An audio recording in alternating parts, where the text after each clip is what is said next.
Hello, my marvellous sausages.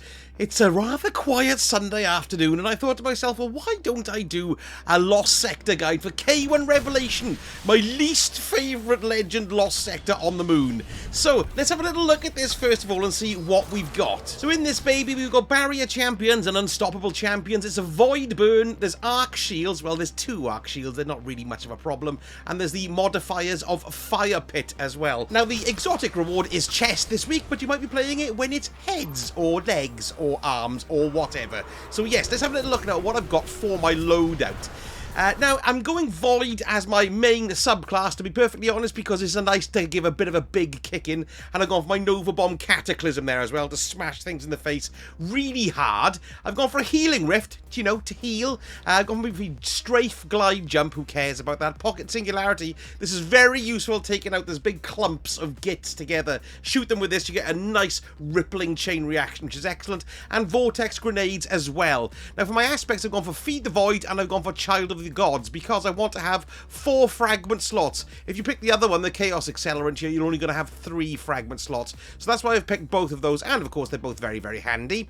Then I've gone for Echo of Expulsion, Echo of Undermining, I've gone for Echo of Persistence, persistently raining today, and Echo of Instability as well. Now, weapons-wise, I've gone for Unstoppable Hand Cannons, but I've got Malfeasance in here because it's got built-in Unstoppable with it anyway. But not to fear, if you don't have Malfeasance, you can run any other hand cannon that you like, but just make sure you've got the Unstoppable mod stuck in there as well. And then for Barrier Champions, I've gone for the Velis X. It's got a Void Burn, so it's a Void Pulse, which is very, very handy. And I've also stuck in the Pulse Anti-Barrier option there. There's the mod there too. And then finally, to give some hefty kick-ins, I've gone for my Taipan 4 FR Linear Fusion. There's lovely, because it's Void as well. Now, remember I said there are some arc shields in there? Don't bother, this Taipan will take them out in 2 shots, or your Malfeasance will as well. So don't worry, specking in for the arc. It's a lot easier just to ignore it. So there's me weapons I've got here. Now, for my armor, first of all, I'm going for Nezarec Sin here, which basically gives void damage kills, increased ability, energy, recharge rate. So it's going to keep my grenades and my melee up a lot more. And as for mods, I've gone for Well of Tenacity, so whenever I pick up a Void Elemental Well, I'm going to have a bit of damage reduction. Linear Ammo Fusion, find Harmonic Siphon, and I got Resilience there. Resilience is my bag, baby. I like to have a bit of damage reduction. Then in my arms you can see we've got most of these here, so there's both the Anti-Barrier, Pulse, and the Hand Cannon. I've also gone for Font of Might to give me a bit of extra kick-ins whenever I pick up an Elemental Well, Void Elemental Well that is, and there's my Resilience mod too. For my chest piece, again, I've gone for a Resilience mod in there. I've gone for a bit of damage reduction with the Energy Diffusion Substrate. Linear Fusion Rifle Reserves, which is handy, and I've also gone for Bountiful Wells, which will spew out 2 Elemental Wells whenever I create one. Then for my legs, I've gone for Elemental Ordnance again, so grenade kills will give me some Elemental Wells, Better Already, and Insulation, and then finally a Resilience mod. And finally for my bond, I've gone for Elemental Armament, so I'll have some more Elemental Wells from my Void Weapon kills, Healthy Finisher, Solo Operative, so I get some extra damage against gits, I believe it's 15%, and I've just stuck in a Minor Recovery mod there to sort of tweak up my recovery stats so my wells recharge a little bit quicker. It's only 50 though, so you know, it's a bit arse. If you're running a Titan, I'd go for something like Bastion as your Void aspect, and also Controlled Demolition as well. You get a nice overshields with that, and of course you get your Void ability and volatile explosions there. It'll only give you 3 fragments, of course, but you can just stick in something like Echo of Persistence, Echo of Instability, and also Echo of Undermining as well, which is very useful. I'd run very similar mods as I did in the last one, but I'd also use something like the Armentarium just to give you double up on the old grenades. Very useful. Doomfang Pauldrons might be a nice choice as well. If I was running a Hunter, I'd basically go on full invisible because we can use our Void subclass, so I'd go for Stylish Executioner and Vanishing Step as well. Fragments wise, I've gone for Echo of Obscurity, Echo of Starvation, Echo of Persistence, and Echo of Undermining. And the exotic of choice, if you've got it, but you're probably farming it for this very thing, but if you have got it, I'd use a Geofalcon's Hoberk as well. So you're basically invisible all the time. It's absolutely fantastic. Now we're going to make our way through this. It's going to take about 7 minutes or so, because I'm going to take my time. This is an average player guide after all, because that's exactly what I am, an average player. So first of all, we've got loads and loads of Acolytes. So I'm just going to take them out with my Velis X, because it's the Void Burn, and that gives us a little bit more kick-ins. But let's bang a grenade in there as well to help the party along. It's amazing how quick you can get killed here if you just take it for granted. And then what we got just after these gits here is we have a barrier champion as well. The barrier knights, look, running up in the background there. These acolytes casting all this stuff is very, very annoying. That's the fire pit malarkeys.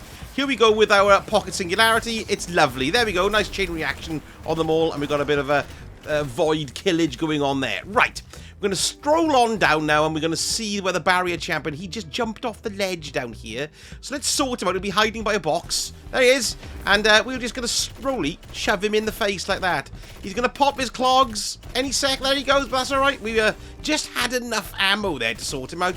Boom, and he's gone. Oh no, me wells are falling off the edge. Right, this bit, we've got a shrieker here, hiding somewhere here. I can't quite see it. It'll turn up in a moment, and we're going to have another barrier champion as well before we get over to the main area. So once we pass this box, the shrieker will wake up. So stay behind this box and take out the crowd here, and we're going to get a barrier champion running in at the bottom as well. You can just see him down there. Look, we might be able to take him out from here, but the moment you walk past that box, you're going to trigger that shrieker, which is very irritating, but we use our taipan to take that out. There we go. In fact, we'll do that now with him. Take him out with that taipan. Bang. Boom. There we are. Lovely. Get on the taipan ready, and see, he opens up straight away, and we'll just sort him out there. 1, 2. There we are. Lovely. We've got the odd acolyte killing us as well, so we don't need to worry too much now. We can just run over here and sort them out. Sometimes you might find that that barrier champion jumps up and sort of kills people from over here, i.e. you. Just make sure you clear that shrieker out before you do anything. Otherwise, he'll just pin you down and kill you to death. Yes. Right, okay, over into the next bit now. So we've got loads of acolytes who are going to chuck all that junk at you. But we do have a knight up there as well who's got the... ouch, I hate that rubbish. Stop doing that rubbish. There's a knight up here with the arc shield. Try and thin them out a little bit. If you find that you're a bit too much of a target up here, then you can always run down and use this rock as a cover. Of course, you'd have to go undercover. Right, okay, here we go. There's an acolyte there. Sort them out. And once you clear this lot out and you sort of basically start an overload champion. Not an overload, what do you call them? The unstoppable big gits, yes. So we've got them up there as well. Look at them. They're such turds. That's that knight, you see. Never mind, let's just keep on thinning them out here because we can hide from it there, really. You're going to get a few more up here as well. Just make your way through, sorting them out. Now, get ready to flick your Malfeasance, if that's what you're using, or your unstoppable hand cannon, because there we go, here he comes. Malfeasance is great, so we can... There we are, and once it goes boom and hits him, look, there we go, that's it.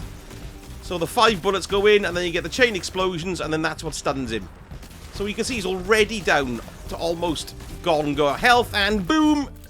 Goodbye, lovely. And then, just sort out what's left, and we've got a crystal to kill there as well. Don't forget to take some cover over here, because you might be being shot from people behind you, look. So you can come up here once the overload's gone. Give yourself a bit of cover. Hardy, har, didn't see anything. Ooh, there we are. There's a bloody knight, look. Don't forget to shatter the crystals. You've got 4 of these to shatter. 3, and then the final one for the boss at the end. Right, I think what we'll do here is we'll just try and not Malfeasance him. We'll taipan him, look. 1, and again. There we are. Lovely. That's the way to do it. Now, when we jump up here, we are going to have another overload. Oh, stop saying overload. Blinking unstoppable. There he is, look. He's exactly waiting for me there. We do have grenades that might sort him out, don't we? Does that work? No, it doesn't work very well sometimes. Don't be afraid to jump down out of the way and jump up on this rock here, and then we'll come around the back end, look. Because this bit is nice too. There we are. Kill them with a bit of pocket singularity, and then we'll start stopping him. There we are. Just keep on hammering into him. Now, you'll probably find that if you've got like the normal hand cannon on, you're not going to be as effective like this. So what I would do is, once he's stunned, just flick to your heavy and sort him out immediately. Void heavy is a must, really, on this. I hate this one, or I used to. It's because we're such a high power level now that, I mean, it's not easy. You get complacent and it'll kill you to death. But, you know... It's easier with the higher power levels. Right, okay, let's just sort everyone out here. Ooh, go away with your rubbish. There we are, hardy har. Now then, next, we've got loads of acolytes. We've got another unstoppable augury across the way.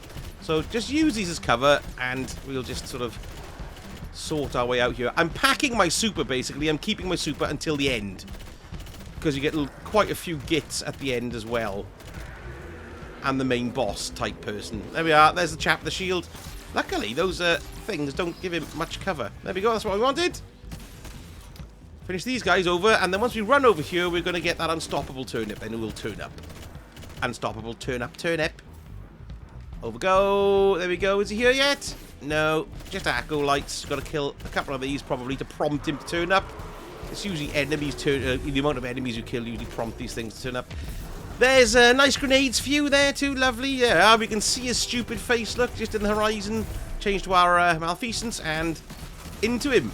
Ooh, that was scary for a moment. Doesn't proc immediately quickly, which is why I'd use this little trolley as cover, like that, you see. There we go. Easy peasy, lemon squeezy with that malarkey. Great. Okay. Now, once we shoot this, we're going to have to shoot the last one as well. And then that will make the boss turn up as well. So we've got full super, which is good. But what I'm going to do first of all is... you can't damage him until he comes to full colour like that. So we'll stick a grenade in there. We're going to Taipan him for a while. Careful. Don't get too greedy. And I should have reloaded there because I didn't. Which is very, very annoying. But what you could do now then is you could either go... well, go around this side, look, and do that. Lovely. Run away. We do have a barrier champion there as well, of course. I don't know if he's gone. Oh, there they are. They're both gone. Excellent. There's the boss gone. And I believe the champion got sorted as well. See, it's worth packing your super for that. Now, we've basically completed it now, so if what you want to do is run up, once you've killed the boss, you can just run up and open the chest. But I'd advise you to make sure you kill all the champions so you can get your platinum. What are we on? 7 minutes, look. With me jabbering as well, that's not too bad. Get some grenades in there. There we go, another bunch of gittage. More gittage again. Look, there's this knight idiot. That's Prize Knight. And again, who's that? Thrall sneaking up the rear entry there. You've got to watch for those Thrall doing that. Once you kill a certain amount of these turds, they'll all get lost. Let's go around this side. Any big ones that we've missed? I don't think so. I just think it's normals. You'll probably find, though, that if you try to run up and open the chest, they'll just shoot you in the back of the head as soon as you get there. So it's probably worth just sorting them all out. Like this, yes. Don't think there's going to be any other waves now. We've got a Nightmare Thrall, and, oh yeah, gone. Lovely. That's that lot done. I don't think I died either, did I? That's good. Let's go and see what we've got. Go on, give me a chest piece. Go on. And... oh, I didn't have anything. Well, there we go. Drop rate is terrible. And I'll be honest with you. The Master Lost Sector drop rate isn't much better. I think there's like an increase of 2 or 3% chance of the legend drops, which is why I always do legend Lost Sector runs, because it's not worth the extra headache with the Master Lost Sectors. Well, anyway, give that a run. See how you do. Let me know if you've managed to secure any exotics, because a lot of people have been saying the drop rate is awful, and indeed it is this season. I don't know why. Anyway, thank you so much for watching, and I shall speak to you all again very soon. Sausage? Hoot!